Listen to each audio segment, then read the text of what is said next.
Hi, everybody. I'm George, and this is the best little horror house in Philly, the show where we talk about the best horror movie ever made, according to our guest, at least. And today, that guest is Grace Lee. Welcome, Grace. Thank you. So happy to be here. Thank you for having me on. My pleasure. Very excited to talk about today's movie. But before we get to that, I gotta know, what's your just general history with horror? So, I had to think about this. I don't watch a lot of horror movies, even though I love horror movies. And I've traced that back to being a young child where the first horror movie I ever saw was The Exorcist with my mother. And I was like, I think in fourth grade. Wow. And this was in the 80s. This is when VCRs and renting VCRs was really cool and a new thing. And for whatever reason, she wanted to watch this movie with me. So we watched the whole movie. And, you're typically a parent would be like, well, don't be scared. It's just a movie. It's just a movie. No, not my mom. I was told, this happens actually. People actually get possessed. So, you might want to, figure out what you're doing. So. Yeah, I feel like that kind of subgenre in particular really lends itself to being like, no, it's the real deal. And you're like, oh, no. Right? It's this sort of disciplinary tool. It's just like, if you don't eat your peas and go to bed on time, you're going to get possessed. And look at what's Pazuzu is coming for you. Right? So that was my first experience with horror. And as much as I love horror movies, I don't watch a ton of them, but I do love them. I love being scared. And but that was my first experience with it. Do you have a favorite subgenre within horror? Like that you're just like, oh, I love vampires or witches or zombies. Oh, I love vampire and zombie movies. Love it. And I know this is not a popular opinion. And I don't know that these qualify as horror movies, but I love all the Resident Evil movies, which is probably why I like this movie too. I don't know why, but something about the way that they are done and shot, and I think it's just kind of cool enough that I can be scared but not be too scared. And you're just a general fan of Resident Evil, right? Oh, I love it. I only played the one game, Resident Evil 4, and then I got totally obsessed with all the Resident Evil movies, even though they're not great. But I just love them. I don't know why. They're fun. They're fun. They're fun. I watched them with a friend pretty recently, actually, for the first time. And, we had fun goofing with them. Resident Evil, the second one, I loved. It's just so absurd with Nemesis, switching sides. Being like, no, I'm a good guy now. Right. The guy has comically tiny glasses, the villain. It's fantastic. That's right. That's right. And then they do try to integrate some of the video game characters as they go, but it's its own thing. But that is linked to today's movie because they are both directed by Paul W.S. Anderson. He also directed the 1995 Mortal Kombat movie, which well known for the incredible theme song. So, I mean, like him or not, the guy's had incredible success. That's right. Was there a Crystal Method song on that? Yeah. Yeah, there sure was. Okay. Is that the one where the guy is yelling, Mortal Kombat? Oh, yeah. Okay. Gotta launch into that. It's incredible. Yeah. I mean, Mortal Kombat was a big success when it came out. It made $122 million on a $20 million budget. And so studios were throwing options at him. They wanted him to do Mortal Kombat Annihilation, the sequel. They wanted him to do X-Men, actually, that first X-Men movie. But he was like, I'm determined to do an R-rated horror movie. I want to really explore the darkness after being stuck with the PG-13 of Mortal Kombat. And so Paramount sent him the script for Event Horizon, originally pitched as a haunted house in space, which that's a fun concept. They were going to be tentacly aliens, though, defending their planet/dimension.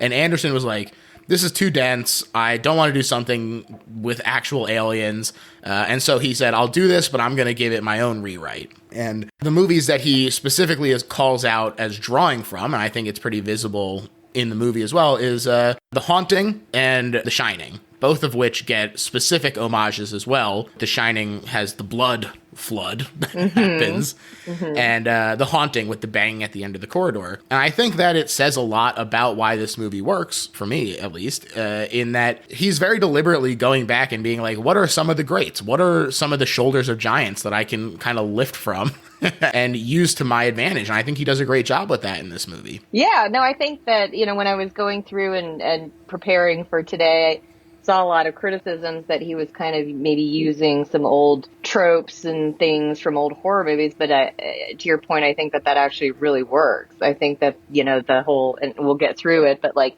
the whole splitting up and let's go investigate separately and let's, go into Rookie the mistake. Exactly. Or this person tells me to leave, but instead I'll just stay and try to figure out how I can fix the situation. It's like, no, you should go. But, I think those all work, and I think it works in the spaceship. And, yeah, we'll go through that stuff, but I think it actually really works. Definitely. There's plenty of the Nostromo from Alien in 2001, that ship lending inspiration for the interior sets as well. And they actually did build this spaceship set. So I listened to the commentary as well, and he was like, yeah, we made sure that we had a couple long Steadicam shots going up and down the stairs to make sure people knew we actually put the work in. Yeah, we spent some money, honey. Yeah. And I was actually impressed about that, like watching it yesterday. I was really impressed at how the sets held up. They look really substantial. You really feel like you're in an actual ship, that this isn't CGI, that this was actually a built ship. And I think that really worked. Definitely. And I think it also works in that he wanted the ship to be doing the haunting itself instead of aliens. And I think that is such a great and distinct way of placing it outside of the usual trappings of these horror movies. We've seen aliens before, and we've even seen demons before. But for the demons to possess the ship, never seen that before. Right. Right. And I think that, with the usual kind of haunted house thing, people can talk themselves out of that. Well, houses aren't haunted. This isn't scary. That doesn't exist. But, with a spaceship, who knows? You don't know where that spaceship's been. You don't know what's in that spaceship. And it actually kind of can take you there. Yeah. It's also got a great cast. Richard T. Jones, Jason Isaacs, Kathleen Quinlan, and Jolie Richardson are great support, but of course, our stars, and what stars, Sam Neill and Larry the Fish Fishburne. Yes. Incredible. We love them. Yes. Two icons at the top of their game. Just fantastic. Yes. I think, I saw this movie after Jurassic Park, and the first time I saw Sam Neill ever was in Jurassic Park, and so I had this whole image of him. Oh, he's this nice guy. He's very sweet and smart, and that was my expectation going into this movie. So that was. He does such a great job of capturing that too. I think Sam Neill, I really think, is like one of the best horror protagonists. He's done a lot of like the John Carpenter stuff. He did In the Mouth of Madness, which is fantastic as well. And he does such a great job of just feeling like he starts out as a normal dude, but he can really turn it on and be like, oh, that dude is so evil. Yes, he can. He's very good at that. Paul was also very complimentary about Larry. They called him Fish. And I was delighted to hear this as an affirmation that I have been right to be doing this all along. And he specifically calls out The Matrix Revolutions as a performance of fishes that he loves. And I was like, wow, what an interesting, specific movie to call out as one that you like. And you know what? I respect it. Revolutions is a lot of fun. I think Larry is doing great in it. So Paul's right. He is. Larry really centers the movie. He very much carries it along. Yeah. And he said also interestingly on the commentary that there was kind of a big clash of style, like acting style, between Sam Neill and Lawrence Fishburne. Despite both of them obviously being fantastic actors, Sam apparently likes to warm up on camera, try a few things out, but Lawrence Fishburne has so much planning and intention going into the first take that it tends to be diminishing returns as the takes go on because he kind of just nails it the first time.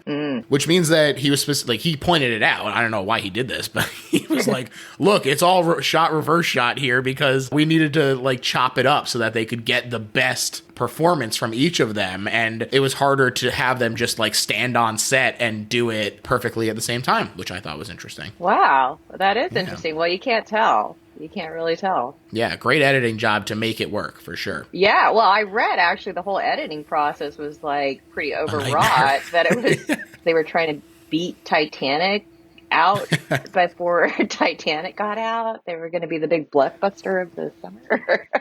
I'll get to it in a sec, but I do also just want to say before that the spacesuits that they designed for them were so heavy that they couldn't sit in chairs because the chairs would break. And so they had to just build leaning posts all around the set for the actors to have a place to relax. And so I had nowhere else to put that weird factoid in besides this production design section. So there you go, audience. Leaning posts. Leaning posts. I got to get me some of those around the office. From green light to theater was 10 months to get into this timeline a bit, that's crazy for any movie, but specifically that's a very short amount of time for a detailed and intense sci-fi movie with these intense spaceships sets being built and everything. And as you say, the reason that this happened is because the Titanic, which is itself a famously troubled shoot, especially when it came to effects, was racking up delays and costs like crazy. And it was initially supposed to come out in July, but it kept getting pushed. So Paramount was like, we need a hit, baby. Robert Evans. Yes, exactly. And they turned to Event Horizon and they said, it's up to you. And they convinced Anderson to accept a 6-week editing period instead of the DGA guaranteed 10 weeks. But this is an effects heavy movie. And so that 6 weeks starts ticking at the end of first unit shooting, which is like all of the main cast being on set for all of the actual performances. But he still had to do a lot of work with the second unit team, which is getting more like coverage stuff. And so that took another 2 weeks. And so their actual post-production time was cut down to just a month instead of the 10 weeks that they're supposed to have guaranteed by the union. So he really took a hit on that. And it's incredible that the movie managed to come out in as well-functioning a form as it does. Agreed. I don't think you can really tell. And I don't think that there's any noticeable gap. I think it actually is a pretty well put together movie. But that's my opinion. That's what I'm here. Yeah, well, it's interesting because they rushed this post-production. The editing was a mess for the rough cut, specifically. It was too long, coming in at 2 hours and 10 minutes initially. And the special effects weren't really finished, and the sound mix was all messed up, and just generally could have used another pass. And ultimately it would, but because this is what they saw, test audiences reacted very poorly to this movie. Plus, of course, the gore was pretty intense, and there was a lot more of it at the time. So the studio demanded that Anderson cut a whopping 40 minutes of the movie, that's a third of a movie. Anderson himself feels the correct answer is probably somewhere in the middle.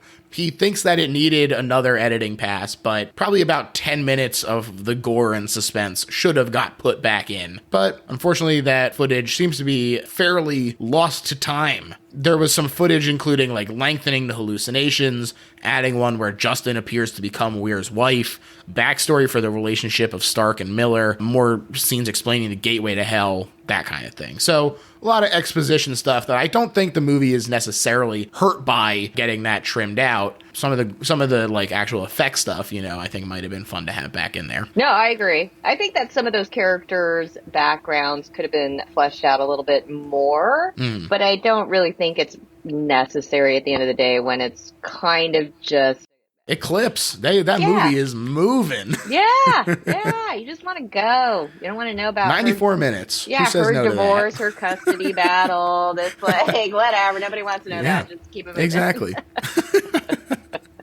It finally released on August 15th, 1997, and it was a pretty big flop. It made $42 million internationally on its $60 million budget. People liked the atmosphere, but critics deemed it overly loud, flashy, and gratuitous, which I'm like, that's the movie. That's what this movie is. Like, it's succeeding on its own terms. Those terms just aren't what they wanted.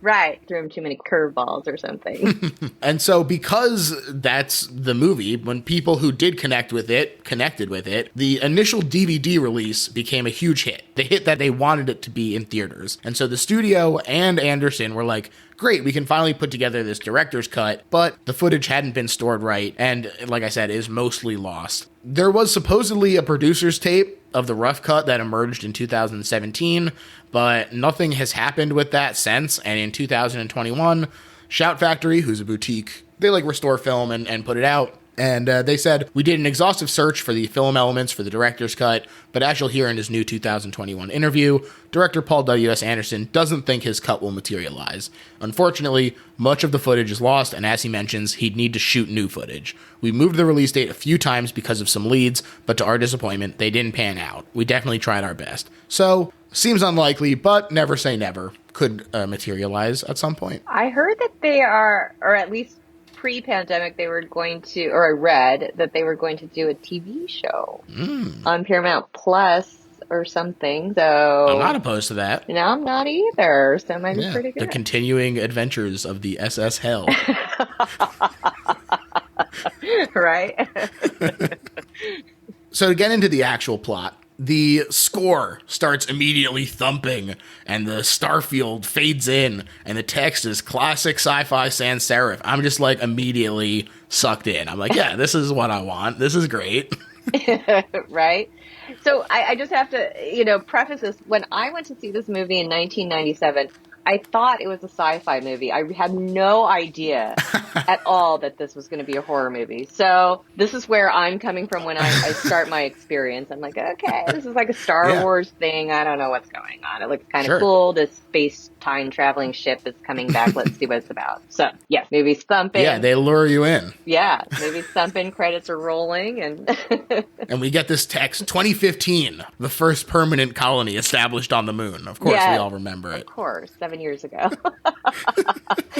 Beautiful town, as established previously on this show. A lot of people from Funny Games in the moon colony. That's right. 2032, commercial mining begins on Mars, and 2040, deep space research vessel Event Horizon launched to explore boundaries of the solar system. And in these 3 quick lines, they immediately get your imagination and a little bit of fear working, Exploring the boundaries of the solar system is by design seeking out the unknown, and that could mean anything, especially when they follow up by letting us know that it disappeared without a trace beyond Neptune, the worst space disaster in history. Right. In written history or recorded history, and I'm like, what does that even mean? But okay. Like the non-recorded history, there was like a much worse disaster, but nobody wrote it down. I'm like, what does that mean? Those cavemen had crazy space accidents. Right? They're constantly crashing their spaceships, dummies. That's how they invented fire, is they crash landed. And they're like, oh, that'll be whoa. Yeah, let's use that, not that spaceship. So we finally get to present day, 2047. The ship looks great out in this little opening spin around it. They said the design for the Event Horizon was actually based on the Notre Dame Cathedral. So there you go. There you go. And when we finally enter, the book that flies across the screen is Paul Anderson, A Life, which he said is his biography. He wanted to have a little fun CGI touch there, which I appreciate. Right. And then a classic nude floating man covered from head to toe in wounds, screaming. Right. And so this should have been my first clue that this was going to be a horror movie, but I'm just like, okay. Whatever. Look, I've seen weirder stuff in sci-fi that's staged straight sci-fi. Right. Right. And it seems like maybe this was a dream as we pull out to focus on our main character, Dr. Weir, played by Sam Neill, but there's no scene of him waking up. So it also kind of feels like, oh, maybe this could have been a vision of things to come. Who knows? He's in space. He's missing his wife, Claire. Cool shot as he walks out upside down. And again, the ship is spinning around here. In the commentary, it says that they sent this back to get it right 24 to 25 times to the special effects team for the model shots for this. And he said the guy who worked on it left the industry for a year when he was done, because he was like, I cannot do this anymore. And he literally had to take a little hiatus to recuperate. Oh, he was Event Horizon. He was Event Horizon from his experience. He's like, wait till you see what they showed me. Wait till you see what they make you do 25 times. Weir is boarding the USAC ship, the Lewis and Clark, a search and rescue vehicle on a top secret mission, and the crew is pissed about having to go out to Neptune with no R&R time. Mm-hmm. Fun little crew, though, led by, like I said, Larry the Fish, Captain Miller, and they all hustle to prepare for the grav tank. A little taste of humor as well, which I appreciate. This claustrophobia bit, really, it makes me laugh, where you expect them to be all bluster and be like, no, I'm not claustrophobic. And he's like, yeah, I'm really scared. Right.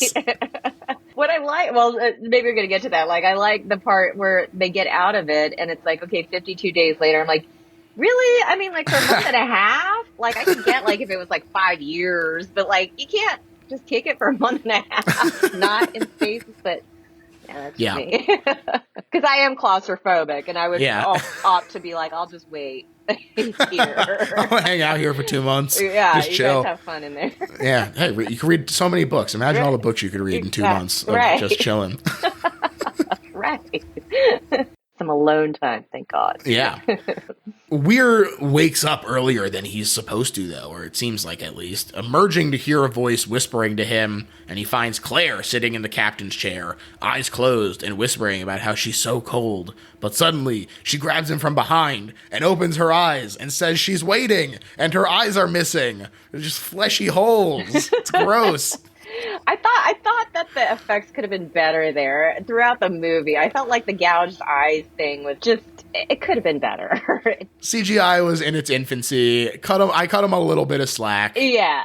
It's not perfect. It's definitely not perfect. Right. It's really funny to me at one point later on, there's like a bunch of CGI, like just debris floating around like a hallway. And in the commentary, he goes, "That's all CGI." And I went, "Oh, no way, Paul." Thanks, gosh. I couldn't tell, dude. Right. No, all right.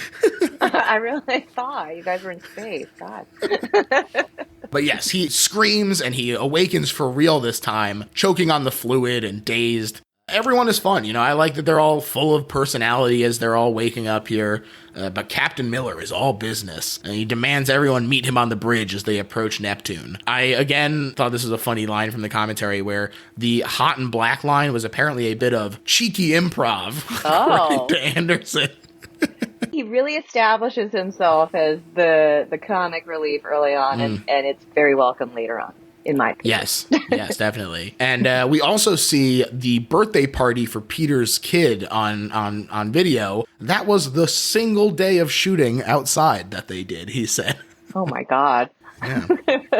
Everything else was in the sets. And introductions fly, and Weir is like, "I'm psyched you let me tag along." But the captain makes sure he knows that they're not happy to be there. So basically, let's cut the shit and everyone get a move on, because this is very dangerous as well. Right. You know, I like, in rewatching it, I thought it was really, it establishes the non-Dr. Weir characters as this like elite strike force team, because they're sitting there asking him, why are we here? So this is after 52 days in stasis, flying across like the universe to go get some ship, and they're asking him, these people are just so good, they don't need to know what they're doing until they need to know what they're doing. And I think that whole conversation is unrealistic in real life, but it really, like I said, establishes them as like, they're just that damn good. That's right. And it is finally time for them to know, so Weir tells them the NSA intercepted a radio transmission from the event horizon, and they're here to rescue it. And the reason that it's worth risking this crew for the ship is because it's actually the culmination of a secret government project to achieve faster-than-light flight.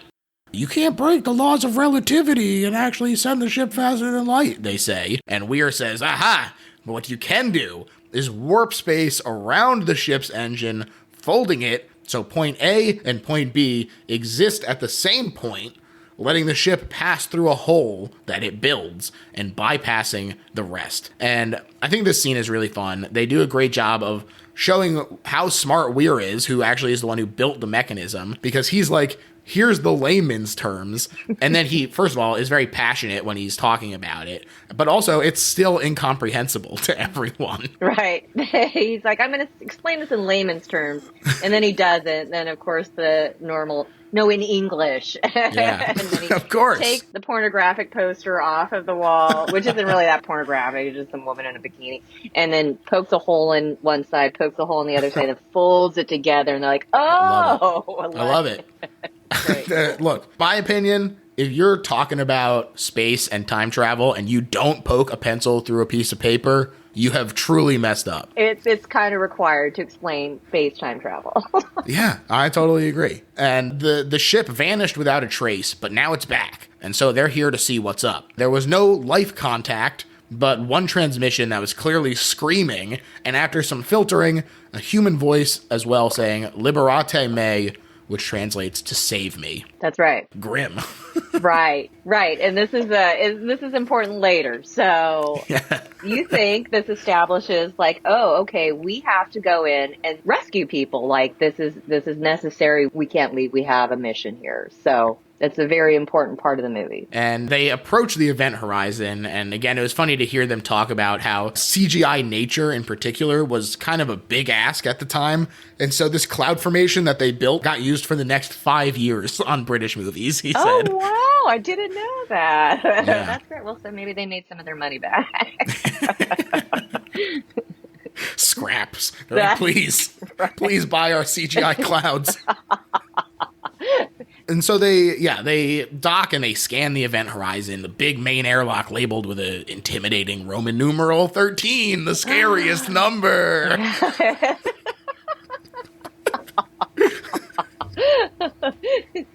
They should have turned around right there. That's just like that haunted house. You're like, why are all these headstones around here? And why is that old lady screaming at me? I should just leave. That's right. But they don't. Look, sometimes you got to just trust your gut. Yeah, they've been told, though, they need to save the crew. Save them. That's right. Yeah, you're right. They're the good ones. And this is why we're not on this strike force. Right. Because I'd be like, that's all right. Y'all go. I think they're all right. The scans are all over the place. They say mostly the systems are okay, but the life forms are all over the ship without distinct locations, though, as well as showing a deep freeze. So the captain says, okay, we're going to go in and we're going to do this manually, forcing the doctor to stay aboard the Lewis and Clark and help guide them, although he is pissed about this. He is pissed. Yes, he remains pissed throughout. Yeah, this is kind of the beginning of the slow decline for Dr. Weir here. Right. Great rotating shot in the airlock, and the ship itself is fantastic. It's extremely Geiger-esque, especially the meat grinder hallway that one intrepid rescuer walks through. Yeah. And the doors have these like jagged teeth. It's just very cool. It's very cool. I will say, though, the name, what was it? They called it the umbilicus. They're walking through. I'm like, really? But, yes, the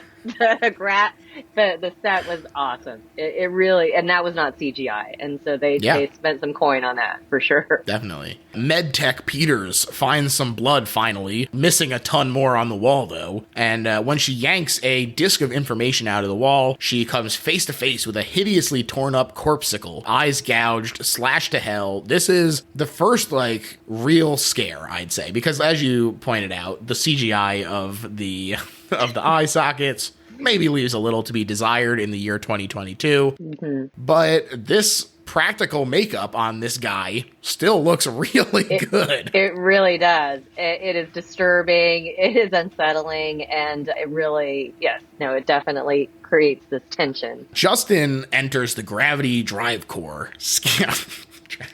Part of what I love about these sci-fi movies is just that I get to say stuff like Justin enters the gravity drive core. I don't get that in a lot of these.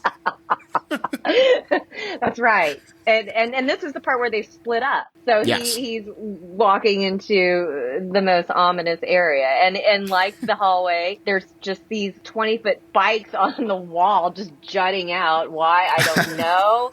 Because it looks cool. It's cool. It's definitely necessary for the gravity core to work. But there's the youngest member of the team going in there all by himself because they're all split up. And Baby Bear. Baby Bear goes in. Baby Bear. Yeah, they're scanning. They're getting all kinds of weird readings from the heart of the ship. They built this core actually on the set that they shoot James Bond on, which I thought was a fun little piece of information. Yeah. Justin is blinded by a light as the contact breaks with the ship. And when the light fades, there's a weird portal, which he touches like a fool, getting stuck and then sucked in. I don't know why you should never touch anything you find like that. This is what's so great about it. Like, people thought that this was corny, like, horror movie stuff, but it's great. You're just like, don't go in there. Don't touch that. Don't. And then they do, and all hell breaks loose.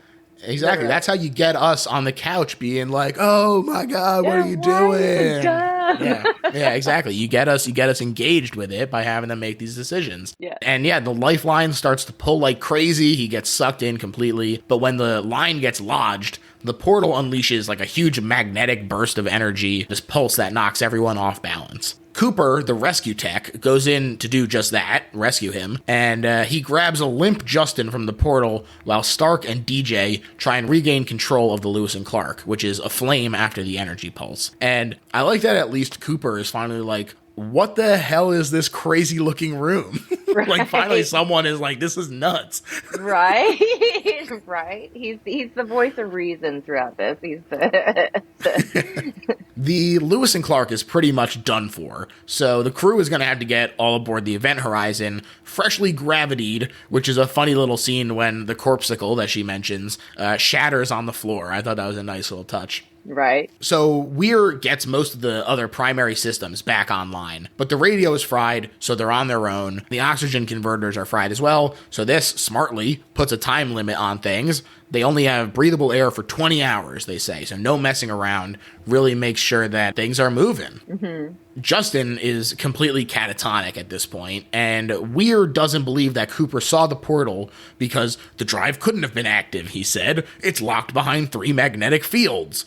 But if it was active, then that was a black hole that Justin went through to wherever the Event Horizon has been, so Captain Miller quarantines the core. Peters is searching through the logs, but suddenly hallucinates her son trapped in a glass case, legs covered in gaping sores, before being startled back to reality by DJ. Just a fun, nice little hallucination here to introduce this concept. You say, oh, here's a child with gaping leg wounds. Right, right. But it lends to this eeriness. She's like in this, what looks like a morgue area, and it's just, she's trying to hack into the computer, figure out what the computer knows or the ship knows. And then you just see this like tinted area that's lit and sort of a scratching sound. And you're like, what the hell? And why would you go over there? But she does. And then she takes the sheet off. And yes, there's her child with his legs mangled. You start to just wonder, what the hell's going on? What the hell is going on? What the hell is going on? And they were too. Yes, they certainly were. The gang takes a look at the final log entry that she pulled. Starts out seeming normal with the former Captain Killpack, fantastic name for a spaceship captain. He's like, well, we're off for Alpha Centauri, wish us luck. Only for it to quickly become a distorted mess of pinks and blacks with the sounds of screams, which is not promising, to say the least. Right.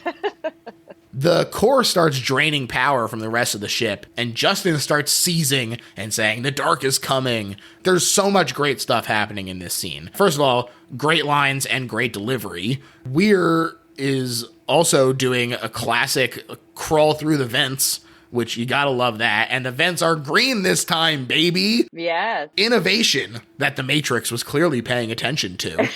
Right? Ripped off. While he's in there, though, he starts to hear the whispers from Claire again, and the lights go out. And again, it just looks incredible in there. And, you know, she shows up, she says, be with me forever. And then again, the eyes pop up, no eyes. Again, you know, the CGI is what it is, but the concept is scary, at least. Right. The idea of what's happening. Right. I mean, he's trapped in this like tiny enclosed space. You can't really detect where the exit is. And he all of a sudden the lights start going out, going out, it's pitch black. And then all of a sudden there's his dead wife with no eyes. That's the last thing you want to see. That is the last damn thing you want to see.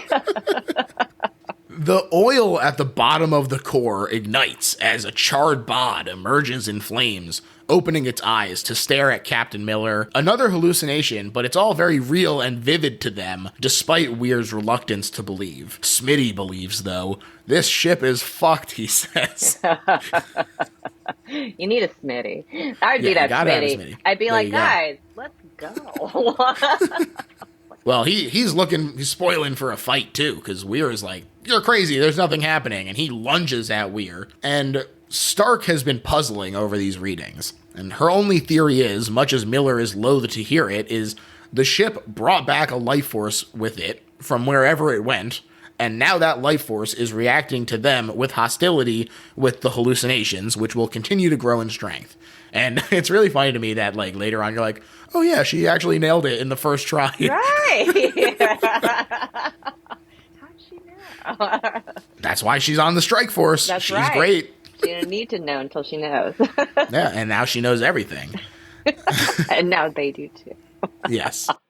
Peters is wandering around and hears a huge banging from behind a very intense metal door. This is, like I said, kind of an homage to The Haunting. And suddenly the lights above her explode, so she runs back to the others. They didn't hear anything, and they assume it was just another hallucination until their door dents and bangs too. And this is such a fun moment for me, this like confirmation, because so often, this is where I think they actually kind of play against a lot of those tropes in a good way, is often someone will come back and they'll say, oh, this crazy stuff happened to me, and then they just get dismissed, and that's like the status quo for another several, maybe a whole act even still. But for this, they go through that so quick. They're like, oh no, we don't believe you. And then bang, bang, bang, suddenly they're all on board. Now it's more about actually reacting to the situation as opposed to just, please, why won't you believe me that this is even happening? And I think that it really works to the movie's benefit.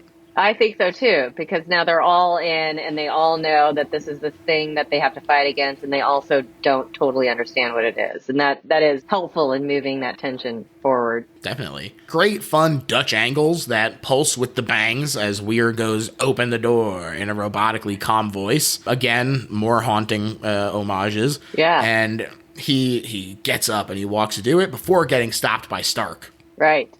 This is where you start to get some sense that there's something up with Weir. Yes. I mean, he had some indication, but this guy is about to open the door to whatever bending the metal steel doors to get in. So yeah, not his best move. No. And everyone is dealing with that. And while they're all distracted, Justin went into the airlock, and he's trying to kill himself because of what the dark inside showed him. Very fun. But this is something I also really like. After he's already triggered the door, he suddenly becomes lucid, begging with them to open up and save him. And I'm sitting here like, do I think that the dark thing actually put him in there and then left him, and that's actually him coming to his senses? Or do I think that is the dark just like messing with the rest of the crew and making them feel bad about it, and it's actually still there with him, forcing him to do this stuff? Interesting. Okay. Well, who knows? I kind of thought it was like the whole baby bear, mama bear thing, that somehow that, because that one character, who was her name? Peters. Yeah, her character is this very smart, capable, very maternally motivated type of character. Obviously what's haunting her real life, at least in the storyline, her real life, her child's not sick or hasn't been injured, but the thought of it is enough to really drive her to madness. And because of that sort of storyline, her doing this thing with Baby Bear in the airlock, don't do it. I thought, this broke through.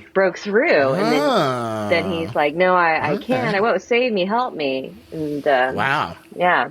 Incredible. Who knows? Look, that's the ambiguity that makes it so incredible. Right, folks. Right. Not poor editing. It's just deliberate ambiguity. Exactly. The door does open up, though, and he's expelled out into space, but Captain Miller positions himself to shoot back in and grab Justin. Truly grim stuff here as his eyes bleed and the blood shakes all over and his veins explode. He's in bad shape. Very bad shape. But I love the lead up to this, where they're in there, they're on the safe side of the airlock. They're telling Larry Fish what's going on. And he is just making haste to get through space because he's on the outside of the ship trying to repair it. And he is pulling himself through all the scaffolding to get there. And you're thinking, oh gosh, is he going to make it? Is he going to make it? What's going to happen? And he catches the kid right as he comes out the airlock and pushes him back in and is able to shut that airlock. But yes, blood is just erupting all over from this kid. And you're like, good try. It's funny to me because it looks like they're doing a 3D. It looks like when you watch a movie that was made in 3D on a disc. But it wasn't in 3D, and the blood droplets just come at the screen, and you're like, "Whoa, what's happening?" Right. You're totally right. Now, the rest of the crew is attending to Justin, but Weir is being called to the core, and they only have 4 hours of air left. Miller demands some answers from Weir, who gives him bullshit. Nothing but bullshit. So this is the part, and I know it's going to seem like I don't like this movie because I keep talking shit, but I love this movie. The part where they say we have 4 hours left, and then everything they do after that 4 hours is not act like they have 4 hours left. Yeah, because that is not that much time, and you're not having side conversations like, "What's your problem? Like, what is your problem exactly? What the fuck are you doing?" Like, you're getting the fuck out of there. You have 4 hours, man. But yeah, so, he like tells his backstory like about the guy he left behind later, and right. he's like, you can't breathe, dude. Right, you're gonna die soon. But yeah, no, they're having these side conversations, and they're getting coffee. They're doing their thing. Yeah, but it's good. Okay, so now we know. It is good. It's going. It is good. Weir finally reveals that they straight up do not know where the portal goes, and Miller stalks off, getting hit with some hallucinations of someone begging him not to leave them behind, though. And this is a really cool moment where he like puts his head up against the ship and he gets this grim vision. I've said grim so many times, but this is so much of this movie is grim. It really is. It's just like a few frames, but I like stopped it and went frame by frame to take a look at it. And it's like Weir all bloody and covered in barbed wire, and then a bloody Cooper, and then someone impaled on a spike in the core. It's serious biz. And it's the kind of thing where you're like, oh, if this is what they like cut out, you're like, oh man, I really want to see what they cut out now. It's a shame. It's a shame. It's a shame. It's lost of time. But he's scared, reasonably so. He says, God help us. And he gives us this classic line. I love this little monologue where he's like, you ever see fire burn in zero gravity? It's beautiful. It's like liquid. Slides over everything. And this leads to him explaining his hallucinations, where he gives the backstory of the voice was someone that he served with that had to be left behind as he burned. Bad times in that story. Yes, everything is really coming into a sharp focus here, what's going on. Weir is possessed by the ship, or maybe it's unclear if he designed the ship to be possessed. I don't know, but it's really coming into stark relief that this is it's a bad scene. Yeah, it's really interesting because I think that there is an element of it feeling kind of Orpheus-like, in terms of him like going into like wanting to go into hell to look for his wife who's dead. Yeah. I think that there is an interesting element of it being like reckless self-destruction leading to him designing this ship in this way. And, well, he pays the price. Right. Now, DJ reveals that he made a mistake with the translation earlier when we told you it was very important, folks. Right. We weren't kidding. It was coming back. That's right. The Latin wasn't save me. It's liberate tutame, save yourself, ex inferis, from hell. That is where you want to save yourself from. That's a bad place to be. That would be the one place, yes. Yeah. And DJ is like, hey, maybe this ship literally went to hell and brought back some crazy demon stuff. But they're interrupted by good news from Cooper, who says they'll be good to go in about 20 minutes. They'll have the Lewis and Clark ready to hold them again. Inside, they have finally filtered the video and have discovered what can only be described as an orgy of violence. One guy literally like shows you his own eyes that he tore out of his head, like a little kid who's like proud of something that they found outside. Like, look, my eyes. Mm-hmm. Yeah, it's gross. It's totally disgusting.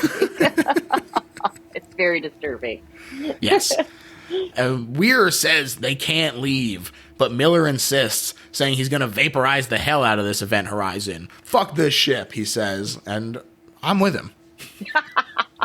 We counted how many times fuck was said because we were trying to determine whether this was PG-13 or R-rated, and so, but there were more than one fuck. So yeah, they're really letting loose with fuck. At this point, it's fuck's on parade.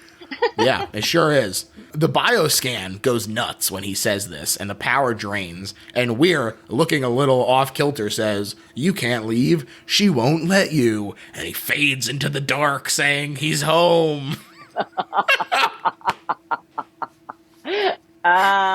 That's a good scene. Oh yeah. Oh yeah. I love that. Yeah. Peters gets seduced by the core and hallucinations of her son that lead her to falling down a pit and dying in an explosion of blood. Right. And Weir finds Peters and he's upset for like 1 second.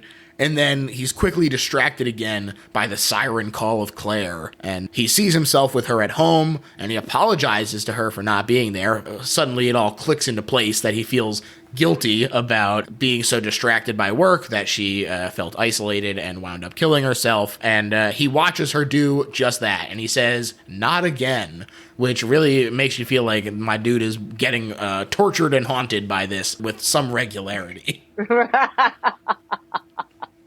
Yes. Not a good situation. Yes, right. And I do remember, because I just, I'm trying to piece this together the first time when I was watching it. I'm like, so did he make the ship to go find her, or did she die because he was making the ship? Who knows? It's one and the same, perhaps. Right. Yeah. Right. And he cries about having been so alone, and she emerges to comfort him, saying, "You're with me now. You'll never be alone. I have such wonderful things to show you." Mm-hmm. She's very Hellraiser as she opens her blank eyes and gouges out his. Mm-hmm. Yeah. Very fun, especially for us to then get the reality of seeing him do it to himself. I think that's a fun little punch moment. Right. Like, oh God, it's really just him doing this. It's great. I love that. I love that whole idea that it's like you think that there's this other being, but really at the end of the day, it's you're torturing yourself. You're going insane. Yeah. And yeah, it's the demons of their past all coming home to roost. I'm not mixing metaphors there at all. I do it all the time. Cooper is finally done, and Smith is stoked, but he sees Weir messing around on the Clark before running back to the event horizon. And Miller realizes that Weir put an explosive on board, and Smitty even finds it, but not with enough time to do anything. So he and the Lewis and Clark are destroyed in a huge explosion. And I love that he finds it and like opens it, and he's like, "No, it's all for naught. You don't even get enough time to actually do anything about it." Just a real kind of rug pull moment. That actor's reaction, just that acceptance of like it's over, and I think that's where we get maybe our fourth or fifth fuck, where he just says, "Oh fuck," and then kablooey, it's gone. Honestly, though, probably way better to just die in a quick explosion than to get tortured in hell ship for all eternity. I would vote for that any day. Back on the SS Hell. Yeah, Cooper, meanwhile, is spinning out into space. He was magnetized to some debris, which is very fun as well. Mm-hmm. But he expels his air tank, and he launches himself back at the ship. Miller, meanwhile, warns DJ about Weir, but Weir is right behind him, and dispatches DJ with ease, vivisecting him and putting him on display, grody as hell. This is really nasty. So gross. And that image stuck with me through the years from 1997 to today. I just remember that image, and I'm like, what the fuck am I watching? I mean, I'm still in my head being like, is this a sci-fi movie or not? But it was totally disgusting. Done to great effect. Yeah, it's nasty. Though. Yeah. Oh, yeah. Miller finds Stark, and he starts to sneak her out before Weir does a classic villain spin in the chair. Very fun. Mm-hmm. And he pulls a Doc Brown, and he says, "Where we're going, we don't need eyes to see." It's like, okay. Very anti-eyes in this movie. Yeah, he really is. You cannot have your eyeballs in it all. And he also tells them, actually, Stark was right. The ship went to hell and it's alive now. How about that? Fucking nailed it. Weir sets the gateway to open, which will take 10 minutes, and Stark attacks him, but is dispatched with ease. Weir holds Miller at gunpoint. It's like a nail gun, though. They don't have guns, and they were very specific in the commentary about being like, it doesn't make sense for them to have real guns on a spaceship, so we had to put something in that would actually make sense for him to shoot. That's why it's a nail gun. So there you go. Okay. And there's some more fun, sassy banter betwixt them as they stand there. Weir and Miller. Yes. There's plenty of fun banter in the commentary, although it's funny because, I don't know, what I was expecting Paul W.S. Anderson to sound like, but a like middle-aged British guy wasn't it. Yeah, I know. For some reason, I have this whole. I think it's because there was like a Wes Anderson and a Paul. And, like I thought he was an American director. I don't know. Not the case. Not the case. He is a middle-aged British man, and it was quite the dissonance as I was listening to him talk about these movies to be like, oh yeah, that's the guy who made Mortal Kombat and Resident Evil. Everybody's all like prim and proper British guy. I like when President Wesker betrays everybody. Well, it was a great turnabout. Okay, so Joe's going to listen to this. He'd be like, your accent sucks! I don't care, Joe. Joe. All right, we're talking to you. All right, okay, good. Yeah, so Cooper, finally, the air, he shoots at the window. He slams into it, which distracts Weir, who fires the nail gun at him, which smashes the window and causes decompression. Weir gets sucked out. But not only does Miller make it to the door, he even gets some nice little redemption by not leaving Stark behind.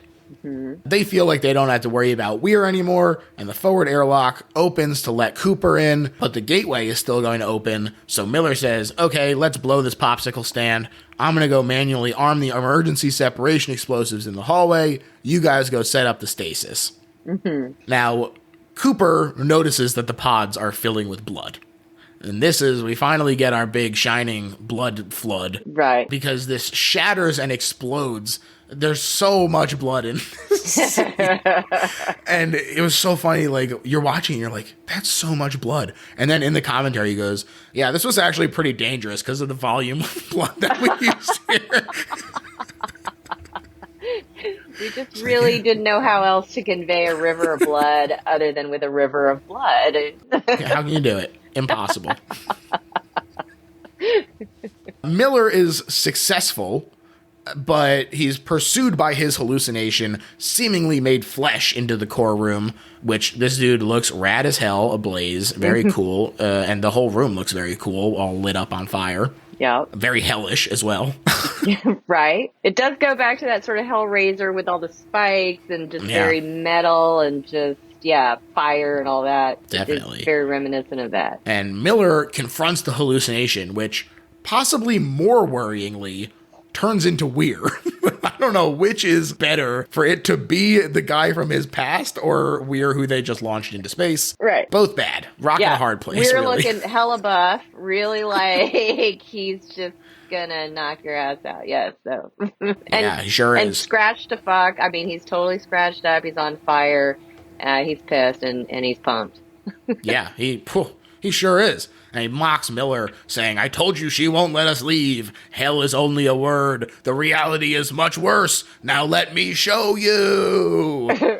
Classic villain stuff. It's really fun. I love Sam getting to just go off like this. Yeah. And he forces Miller to stare into the portal, and he sees his crew being tortured, and then he attacks Weir in a rage. But Weir, like you said, just kind of laughs it off and beats him back, saying they're all coming with him. The Hell Visions hit Miller with full force as the portal opens, but he reaches for the detonator, and he manages to blow the hallway, sacrificing himself to destroy the portal and let Stark and Cooper escape the event horizon, or at least the back half. In the front half of it, the back half of the event horizon explodes. Very, very satisfying little explosion here. And then we get our little outro. 72 days later, there's finally contact with a rescue squad. They board and see the three survivors, Justin, Stark, and Cooper. Wow, they made it. But then, of course, the trauma will never leave them, as she has a vision of the rescue team being Weir. One last jump for the road. So see, to me, and I was talking to our friend Joe about this, who hates our bad accents. I was talking to Joe about this last night. To me, that closing was like they didn't actually escape the event horizon. Because that door closing at the end. So these rescue squad people come in. She's trying to get her wits about her after being in stasis for 72 days. The face shield flips up on one of the rescue workers, and it's Weir. And then she screams and freaks out, but then it seems like she's having a nightmare, and they're like, no, you're fine. And then when those doors close, I'm like, oh, oh, the ship is really going to take him to hell no matter what. So, Ah. I probably the prevailing thought is that no, it's just a nightmare, and yes, they are going to be traumatized forever. But what I was left with is no, they're going to hell. Like you can't. He said you can't ever leave, and you're not going to, and you're going to hell right now.